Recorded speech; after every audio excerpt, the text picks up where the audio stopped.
Bonsoir à tous et bienvenue dans ce journal. Dans un instant, l'actualité de ce vendredi 31 octobre. Mais d'abord, un point sur la météo de demain. Retour de la grisaille et de la pluie dans une bonne partie de nos deux départements, même si les températures resteront douces avec toujours 13 degrés le matin et 18 degrés dans l'après-midi.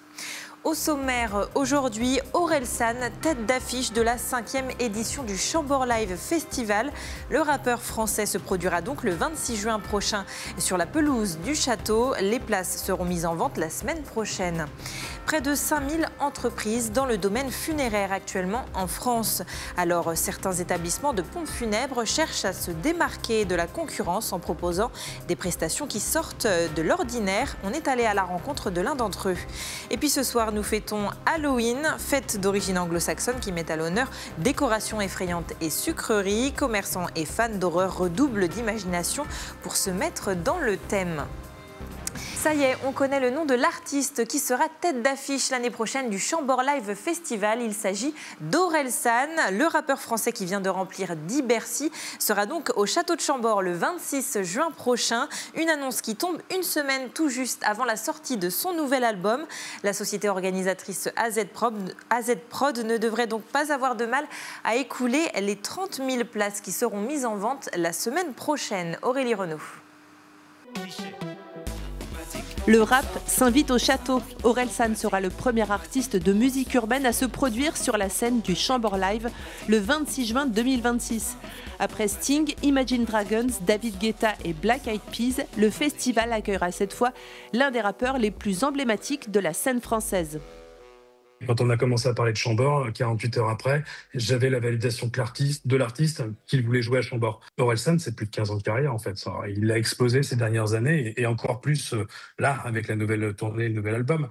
Mais c'est un artiste qui dure et qui est là depuis très longtemps finalement. Donc voilà, on espère aussi un peu plus que très large et un public un peu plus âgé en fait que la tranche segmentée de la musique urbaine qui est souvent la musique des 18-25 ans. Non, je pense qu'Orelsan, vraiment, on aura de tous les âges, de tous les types, des familles sur l'événement. L'interprète de Basique, La Quête ou encore Des fêtes de famille aura un début d'année bien chargé avant le concert-événement. Il annonce la sortie de son nouvel album prochainement avec une collaboration surprise avec Daft Punk et fera aussi son retour au cinéma avec Yoroi, un film d'action fantastique. Chaque année, les 30 000 places du festival s'arrachent en quelques minutes. Alors chez AZ Prod, la société qui orchestre le Chambord Live, on se tient prêt.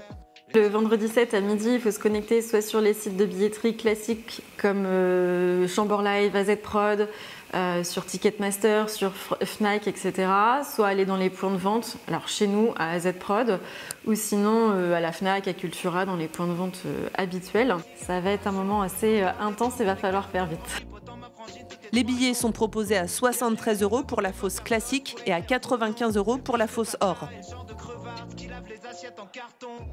Le décès d'un policier adjoint du commissariat de Blois hier dans un accident de la route. Il aurait été heurté de plein fouet par un autre véhicule alors qu'il circulait sur la D765 à hauteur de Soins-en-Sologne dans le Loir-et-Cher. Son trajet pour rentrer chez lui après son service. Il était entré en poste en septembre. Alors une enquête est ouverte pour déterminer les circonstances de l'accident qui a fait également 2 blessés, dont un grave dans l'autre voiture. Une cellule psychologique a été ouverte au sein du commissariat de Blois.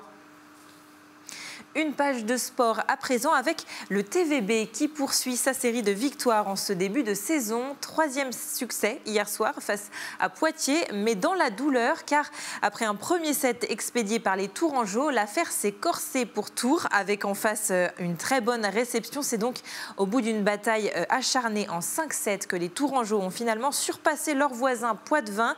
Nick Mujanovic, auteur de 37 points et MVP, a sorti le grand jeu face à ses anciens coéquipiers. Un rassemblement de tuning spécial Halloween prévu ce soir dans la métropole tourangelle. Il devait au départ se tenir sur le parking des Atlantes, mais la préfecture a publié un arrêté interdisant Tout rassemblement de personnes et de véhicules à moteur à des fins de démonstration ou de concentration sur la voie publique ou ouverte à la circulation publique. Alors cette interdiction s'étend du 31 octobre au 2 novembre et concerne les communes de Tours, Saint-Pierre-des-Corps, La Riche, Saint-Avertin, Saint-Cyr-sur-Loire et Joué-les-Tours.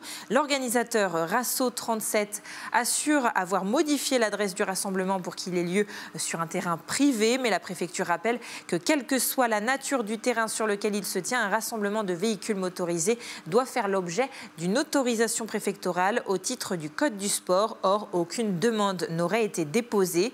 Ces réunions avec jusqu'à 400 véhicules se sont multipliées ces derniers mois, avec souvent des nuisances sonores et des risques pour le public, parfois non expérimenté, qui y participe.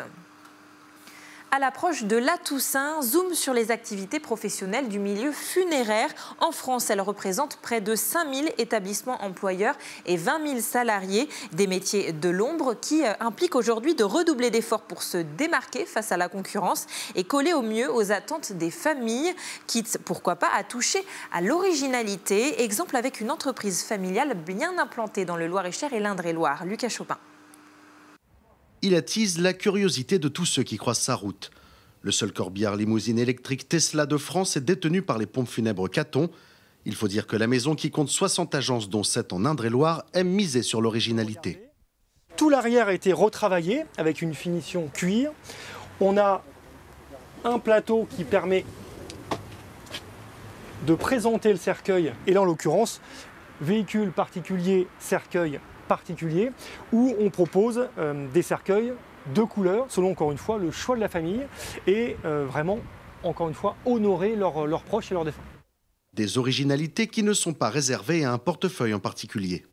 On a des véhicules type Vito, transformés en corbillard, on a des limousines Mercedes et Tesla, mais ça n'engendre aucun surcoût à la famille. Voilà, on propose à nos familles le choix des véhicules, c'est des gens qui veulent du luxe, enfin en tout cas visuellement une belle voiture. Ici, l'originalité prend bien des formes. Objets personnalisés pour remplacer les plaques, gravures pour garder un souvenir des tatouages d'un défunt, recueil des fils de conversation ou encore autocollants à apposer sur un cercueil, mais aussi des urnes particulières. Réalisées par le maroquinier de luxe Pinel et Pinel, elles touchent, elles, une population plus aisée. Ça se vend très rarement. C'est un modèle, enfin, l'urne en elle-même coûte déjà 990 €, donc près de 1000 €, ce qui est quand même assez cher. Mais ça peut répondre. Je crois qu'on en a vendu 2 depuis 1 an et demi, par exemple. Pour la plupart, ces originalités ne rapportent rien à l'entreprise qui les vend à prix coûtant. Elles renvoient surtout aux familles une image de respect et d'adaptation à leurs souhaits. Que la famille commande un cercueil à 5 000 € ou un cercueil à 700 €, on n'a pas de différenciation de prise en charge sur notre personnel. C'est-à-dire que le parcours de prise en charge, il n'y aura pas de maître de cérémonie pour les familles qui n'ont pas de moyens. Notre personnel est le même. Les familles n'attendent pas, dans ces moments-là, beaucoup d'originalité, sauf que les défunts ont des originalités ou des singularités. Et en fait, notre métier à nous, c'est quand même de souligner la personnalité, les habitudes, les traits de vie de quelqu'un. Preuve, s'il en fallait, que comme la mort, l'originalité fait partie de la vie. Et puis en ce week-end de la Toussaint, la plupart des boutiques, bars et restaurants de Tours et de Blois seront ouverts ce samedi, même si c'est un jour férié. Alors pour soutenir l'accès à ces commerces, Fil Bleu a annoncé maintenir une fréquence de passage plus élevée sur la ligne de tram ainsi que sur les lignes de bus 3B et 4 qui rejoignent le centre-ville. Et puisqu'Halloween a lieu aujourd'hui, les plus grands fans de frissons en profitent pour décorer leur maison avec beaucoup d'imagination. Maison dont la sonnette ne devrait pas arrêter de retentir ce soir car la chasse aux sucreries est lancée. Une tradition anglo-saxonne arrivée en France il y a une trentaine d'années. 50 millions de paquets de bonbons pour Halloween ont été vendus en France l'année dernière. Arnaud Potier. Un bonbon ou un sort? Dans cette confiserie, le choix est vite fait. Ici, il y en a pour tous les goûts, des citrouilles, des serpents et même des yeux globuleux. Et si l'on célèbre Halloween dans cette boutique, ce n'est pas un hasard. Lorraine, la directrice, est anglaise. Alors le 31 octobre, ce n'est pas juste une fête, c'est une véritable tradition. Pour nous, c'est un peu comme Pâques. Donc le symbole, il est énorme chez nous en tout cas, puisque c'est vraiment la fête du bonbon. Il n'y en a qu'une seule dans l'année. Bien que ce soit très imprégné dans notre culture, la culture du bonbon, aujourd'hui, c'est vraiment la fête du bonbon. Donc c'est vrai que chez nous, c'est un peu la priorité. Ouais. Chez les particuliers aussi, Halloween se prépare avec enthousiasme. À Chanceau-sur-Choisy, par exemple, la décoration est tout sauf accueillante. Entre tombes, cadavres et cimetières hantés, tout y est. On a quelques voisins qu'on a laissés dépérir dans notre poubelle. Ici, on a notre petit accueil vraiment très, très gentil dans notre garage. Voilà, c'est un petit cimetière. Et puis derrière, là-bas, on a des petites stèles qui sont nos petites tombes où on a caché toutes les personnes qu'on n'a pas pu mettre devant. Cela fait maintenant 5 ans que la famille décore sa maison avec un nouveau thème chaque année. Ici, on fabrique tout soi-même, décors suspendus faits à la main, jusqu'au faux cimetière créé de toutes pièces avec des flèches d'arc récupérées. Pour le papa de Julie, Halloween, c'est plus qu'une fête, c'est une tradition familiale. Il y a des gens, même avant Halloween, qui s'arrêtent pour prendre en photo la décoration. Et parce que du coup, comme je disais, c'est que vraiment, il est né, lui, à Sarreguemines, à la frontière allemande. Et c'est vraiment culturel là-bas.